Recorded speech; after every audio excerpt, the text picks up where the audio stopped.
बनवण्यासाठी मी तांदूळ घेतले, तर हे रेशनिंगचे तांदूळ आहे. आपण हे धुवून घेऊया आणि भिजत ठेवूया. रात्री भिजवायचे, सकाळी मिक्सरला वाटायचे. 2-3 पाण्यात चांगले धुवून घ्यायचे तांदूळ. हे बघा तांदूळ चांगले मी धुवून घेतलेत, आता भिजून ठेवले. सकाळी ते वाटून घेऊया.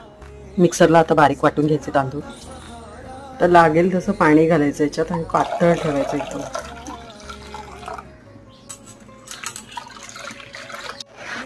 चवीनुसार मीठ घालायचं.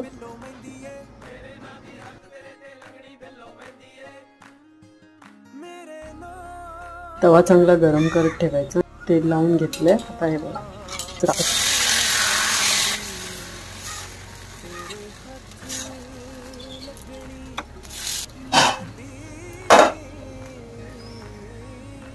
बघा चांगलं सुटलंय. आता काढून घ्यायचं. एक जागी मिक्स करून घ्यायचं, दुसऱ्या पलटी नाही करायचं. तयार झाला नीर डोसा.